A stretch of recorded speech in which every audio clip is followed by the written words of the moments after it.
Hey, welcome back to YT Finance, and today we are talking about Palantir Technologies PLTR stock and their earnings report, along with some Nano Dimension NNDM stock news. We will start by talking about how a huge pension fund has recently bought a load of PLTR stock. Then we will discuss how well Palantir's Rio Tinto Partnership is doing.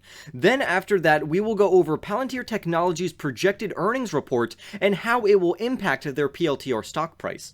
Lastly, we have some NNDM stock news because Nano Dimension has released a new 3D printing machine and software. Go and press the like button right now for more PLTR stock news or NNDM stock news updates. Comment down below your thoughts on how well you think Palantir did on their earnings report. Turn on all the subscription notifications to stay informed, and now let's get right into today's stories. The New Jersey State Common Pension Fund D, which is their largest pension fund by asset, has sold their Nikola and Workhorse shares to buy Palantir and Snowflake stock. Now, this is no surprise because of the volatile past and underperformance of Nikola and Workhorse. So if you are down on either of those stocks, you could look into what's called tax loss harvesting, so you can use your losses to offset some of your taxes. So I think this was a great move and a great trade-off in terms of stocks. However, I do think it's interesting that this fund bought both Palantir as well as Snowflake, even though they are both great companies in their own right. I personally just like Palantir a little bit better. However,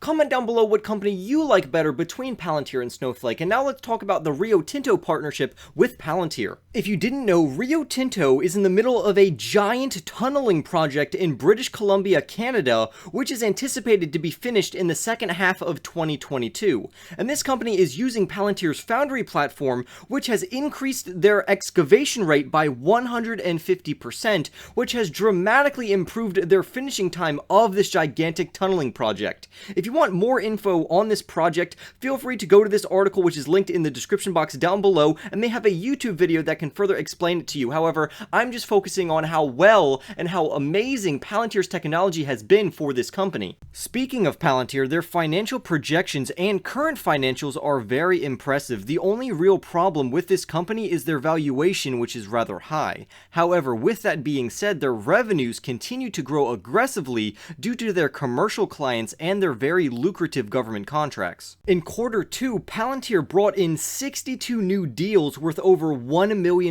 each. 30 of those deals were worth over $5 million, and 21 of those deals were valued at over $10 million.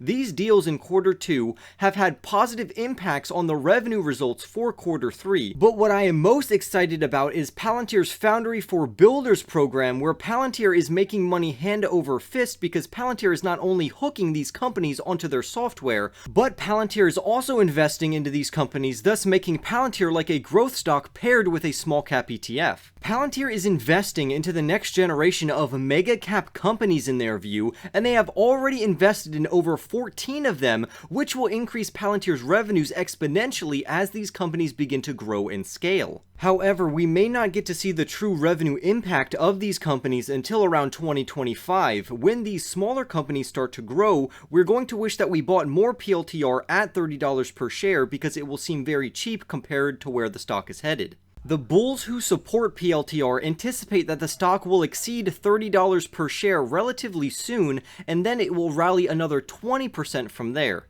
But this would mean that Palantir gains enough momentum from earnings or a future catalyst to burst through 3 levels of resistance where the stock will likely reach $36. The fundamentals of the company indicate that the best strategy is to simply buy and hold long term, so if you are not willing to hold through volatility or you want instant profits, you may want to reconsider your initial investment. With that being said, I would ask you to consider the long-term growth potential of this stock because Palantir's leadership team seems more than capable of taking this company to new highs.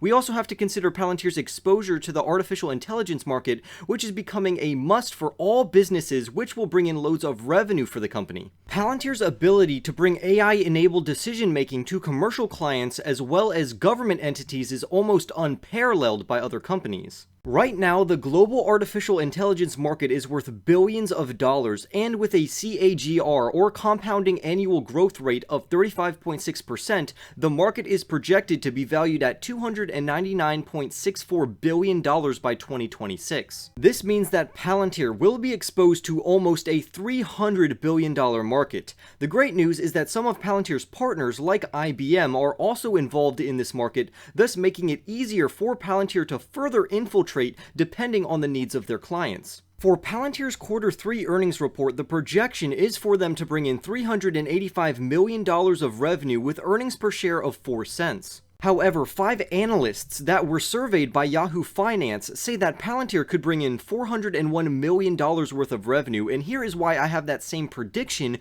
which is why I have forecasted an earnings beat for Palantir. In the last 4 quarters, Palantir on average has beaten their predictions by 4.33%, and because their revenue projection is $385 million, we just need to increase that by 4.33% to get $401 million. But if you want to be even more bullish, we can add that on to the $401 million, which was a prediction by analysts to get around $419 million, but we will have to wait and see what the results are for their earnings report. Now let's talk about Nano Dimension stock news, and as you probably know, Nano Dimension is an industry leader in 3D printing and micro-additive manufacturing. Nano Dimension has recently introduced that they have a new 3D printer called Dragonfly 4, and they even have a new software platform called Flight. The Dragonfly 4 printer is basically an improved version of their other Dragonfly printers, which specialize in the making of high-performance electronic devices such as capacitors, antennas, coils, transformers, and electromechanical components. As you may recall, Nano Dimension has a joint venture with Hensoldt, and this company is beta testing the Dragonfly 4 printer, and we know this because their CEO says this, and I quote, "The Dragonfly 4 is a milestone within the evolution of AME technology. Nano Dimension's latest system, combined with the new Flight software, enables the completion of complex jobs like no other AME system before. The James Electronic Design Engineers community will greatly benefit from the better access to AME solutions enabled by the Flight software platform and the first-of-a-kind collaboration of ECAD/MCAD 3D design and testing." End quote. So this printer has been proven to be more accurate and even improve the overall quality of printed circuit boards, all in a one-step process. The capabilities of this printer include the integration of the new Flight software by Nano Dimension, the integration of 3D elements in printed circuit boards, 3D designs of high-performance electronic devices, it supports HDL-level elements, it enhances the printing quality and optimizes yield with predictable conductivity, and it lowers the thickness variation of less than 5%. The chairman and chief executive officer of Nano Dimension also commented about the company's newest printer, and he says this, and I quote, "Dragonfly 4 is the latest innovation in our present line of AME products. Combined with the Flight software, it expands the electronic and mechanical performance envelope of AME devices and the fabrication ability thereof. With the ability to leverage rapid and environmentally friendly additive manufacturing processes, customers can change and metamorphose form, fit, and function. Dragonfly 4 will enable agile and rapid customization and personalization, as well as allows for the innovative structuring of electronics in the third dimension. Nano Dimension is bringing a completely new design and fabrication paradigm shift to the electronics industry." Now that we know about the new 3D printer, let's focus on the company's new Flight software platform, which is segmented into 3 different components. The first component is called the Flight Plan, which allows designers to use both existing 2D data along with novel 3D data, which can improve the design speed by up to 10 times. The next component is named Flight Check, which is when the application will run a full check so that the design will turn out correctly the first time around without any problems. Lastly, we have the third component, which is named Flight Control, and this improves the overall productivity of the machine by supporting up-to-date file formats or by improving the user's experience by providing better render accuracy. This component can also simplify the user interface, thus making it easier to use. Currently, both the Flight software and the new Dragonfly 4 printer can be ordered, and both of these technologies will be used in a demonstration at a show that goes from November 16th to November 19th in Germany, so this could provide a nice mini catalyst for Nano Dimension if users and buyers think that these new and improved machine or software are worth purchasing or not. But what do you think? Comment your thoughts down below, like this video right now, subscribe if you are new, and I will see you in the next YT video.